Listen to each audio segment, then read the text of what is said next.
Allô, allô! Alors, aujourd'hui, je voulais parler des produits dérivés. Et oui, parce que les produits dérivés, plusieurs d'entre vous m'avaient posé des questions et on a tous des rêves et des fantasmes quand on voit d'autres artistes faire des giclées ou des coussins ou des robes, whatever. T'es comme, ah mon Dieu, un jour, je rêve de voir mes toiles sur du linge, whatever.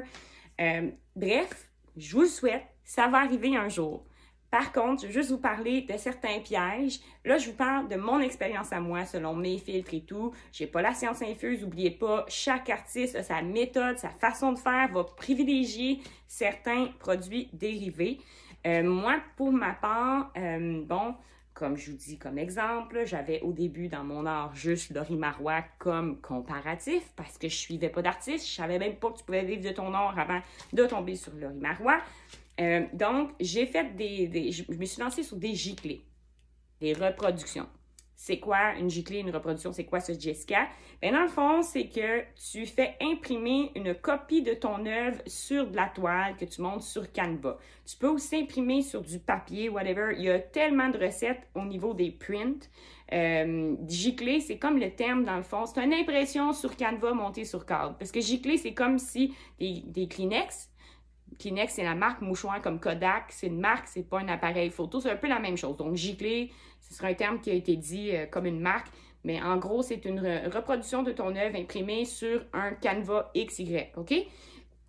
Donc, à ce niveau-là, je veux juste vous dire, il y a des gens, ça va dépendre de ta communauté, ça va dépendre de l'intérêt d'une œuvre, mais à tes débuts, c'est un petit peu un piège de commencer à faire beaucoup de produits dérivés parce que si tu n'as pas une grande communauté, puis il faut souvent que tu... C'est bon, il y a des sites transactionnels. Je ne pourrais pas vous parler de ces sites-là parce que je ne suis pas là-dessus. Je sais qu'il existe des sites où est-ce qu'ils vont printer au fur et à mesure, puis ils s'occupent de tout. Fait que toi, tu diriges ton client là-bas, sur ce site-là. Je ne me rappelle plus des noms.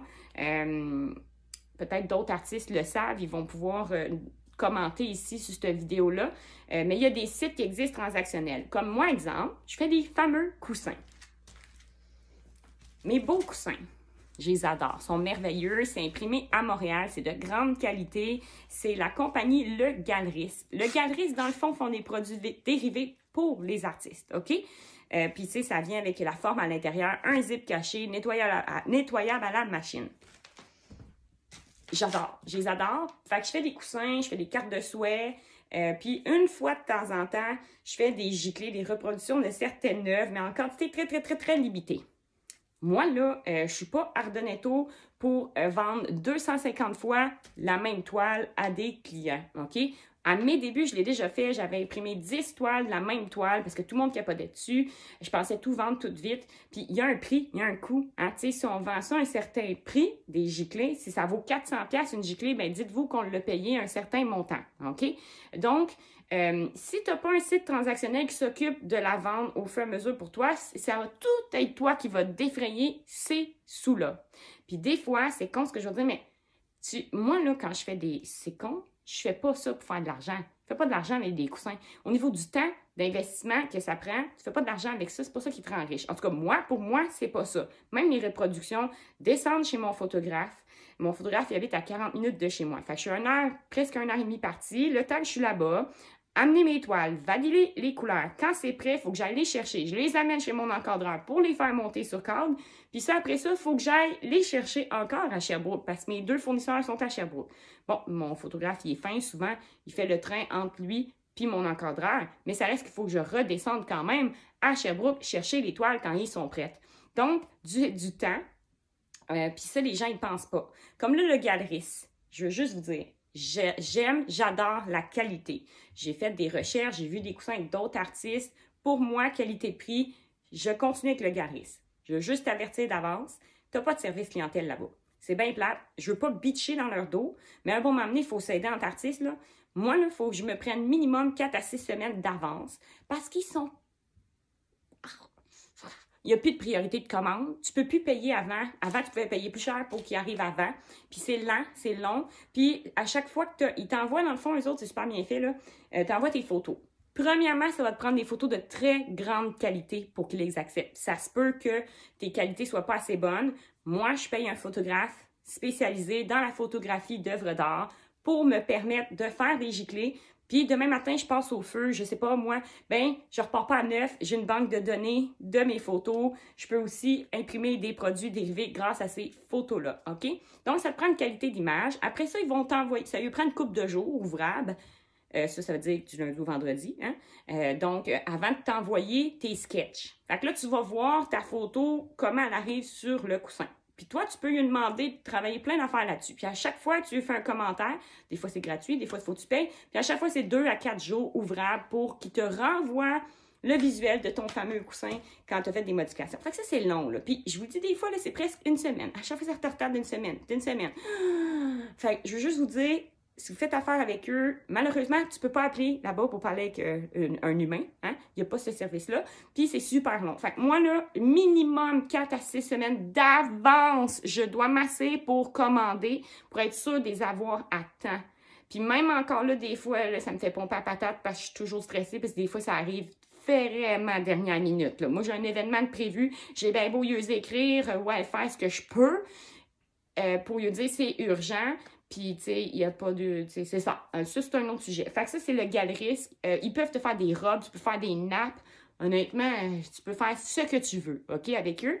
Fait que la qualité, elle est là. Puis ça aussi, c'est une chose. Si tu fais des produits dérivés, perso, assure-toi de toi-même commander, de voir la qualité de ce que c'est avant de les commander. Parce que si tu te lances dans des commandes, ça va vite là, acheter des 1000 et des 1000 de... Moi, là, c'est tout à des commandes. Il n'y a rien en bas de 1000$ de commandes de coussins, OK? Fait que toi, tu payes ça. Là. Mais si la qualité n'est pas bonne, toi, tu as dépensé des sous. Fait que assurez-vous de tester votre qualité avant de les commander. Fait que ça, c'était pour les produits dérivés au niveau de mon fournisseur. Il y a des sites transactionnels, comme je vous dis, qui existent. Je ne connais pas les noms, mais sûrement parmi vous, des gens qui vont les nommer.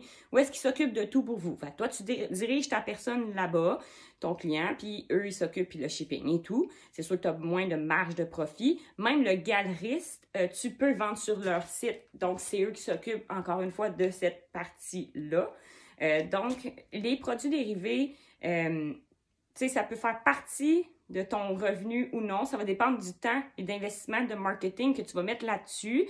Pour ma part, moi, comme je vous dis, j'en ai parlé avec plein d'artistes peintres, puis c'est pas là que tu fais ton argent. Tu t'en viens pas millionnaire. Tu sais, si tu as 75 000 abonnés ou 100 000 abonnés, il y en a qui vont vivre que plus par leurs produits dérivés, des prints sur papier, des signets, des cartes, je sais pas, moi, il y en a toutes les sauces, là. Mais tu sais, la réalité, quand tu vas commencer au début, tu n'as pas tant de gens qui te connaissent et qui te suivent. C'est à faire attention. C'est comme tes cartes d'affaires. On fait tout le piège, des deals sur Vistaprint. Tu commandes une shit carte d'affaires, wouh, un deal. Mais tu sais, après 6 mois ou 1 an, t'es encore pris avec tes cartes, puis ça se peut que tu sois ailleurs dans ton art. Fait que moi, perso, je vous donne un truc et un conseil. Moi, mes cartes d'affaires, j'en commande toujours en petite quantité, puis j'aime ça échanger parce que, bon, ben, je vais peut-être faire des chevaux, je vais peut-être faire des forêts enchantées. J'ai des styles différents, fait que je fais des cartes d'affaires différentes selon ce que les gens aiment pour les aider à se rappeler de moi. Puis aujourd'hui, les cartes d'affaires, c'est plus pour nous, parce que, tu sais, on le sait tous qu'on a toute une shit carte d'affaires à quelque part dans un tiroir qu'on n'a jamais regardé puis touché, là. Fait que c'est juste des conseils que je voulais vous donner quand tu vas commencer. Puis n'hésitez pas à en parler avec d'autres artistes des produits dérivés. Il y en a que ça marche. Moi, je veux pas être négative et amener de la noirceur. Mais tu sais, moi, je me rappelle les premières années, je faisais des calendriers. J'ai 100 calendriers. Puis il y a les premières années, la première où j'ai eu de la misère à les vendre, j'ai été pris avec ça. Puis c'était un investissement de près de 2000 $, là, tu sais. Donc, il faut faire attention. Puis les dernières années, bon, mais c'est sûr que d'année en année, ça va augmenter parce que les gens s'habituent. Tu sais, ça prend toujours 3 à 5 ans avant qu'il y ait un roulement puis qu'ils deviennent plus solides. Voilà, je voulais juste parler des produits dérivés aujourd'hui. J'espère que tu as trouvé ça intéressant. N'hésite pas à t'abonner si tu es sur YouTube, la petite clochette, ou sinon, laisse-moi ton commentaire sur TikTok, je suis sur Facebook et Instagram aussi. Merci, bye, bonne journée!